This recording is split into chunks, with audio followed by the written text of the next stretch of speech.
So just to talk about this, and we've kind of addressed this already through the question, it's not enough to just look at achievement.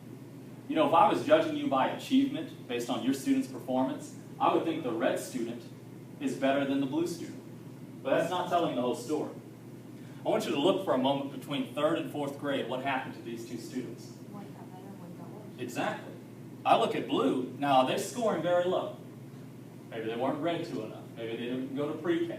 But look at the progress that blue's teacher is happening. And notice, I know that this has to be blue's teacher, right? Because I see at 3rd and 4th to 5th grade, they kind of just baseline. But I see they must have had a good teacher that really reached them, and they jumped. I mean, I would expect this line to be flat, right? But I see that between 3rd and 4th grade, they vastly improved. Now, even though red student is doing much better, I mean, they might be making A's and B's, look at the whole story. They're actually declining. They really just didn't have a good learning environment in 3rd grade. Something must have happened to them. So that gives you a better image. Then, you start talking about growth, you start talking about expectations. And that's where the statistics come in. If I have a whole list of information and correlative factors, I can kind of tell you where I expect that kid to score. Now, baseline, I expect the kid to make just a little bit of improvement from the previous year, right? But then what happens if that kid's been absent a lot? Do you think they're going to be able to perform the same as they did the previous year when they weren't? What if there's something that happened in their family and that has caused them to miss a lot of school?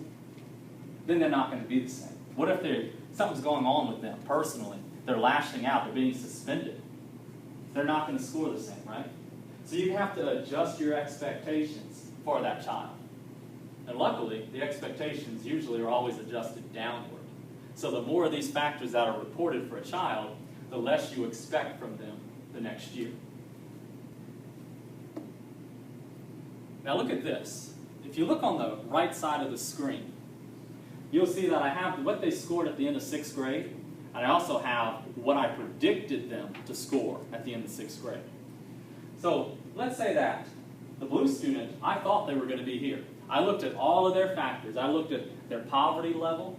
I looked at their, basically their special education status. I looked at their absences, their discipline record. I also even looked at the class environment they were in. So the actual discipline rates of the other students will impact them. I think that's a wonderful thing they can do. And I predicted that they'd score about here. And it's pretty much in line, right? I predicted they'd score here. And then look at this. They made it all the way there. That teacher did an exceptional job. Now, of course, for one student, you could say this probably isn't perfect, right? But imagine if you have 30 kids in a class and 25 of them scored better than they were expected to score. Could you then say that that teacher did a good job? I think that's safe. Consequently, if you have a class where the vast majority of students did not meet their expectations, you think someone needs to take a closer look at that class? Yeah. And with the information that the principal has, they can now take a closer look. And then, of course, poor red student predicted to be very well, right?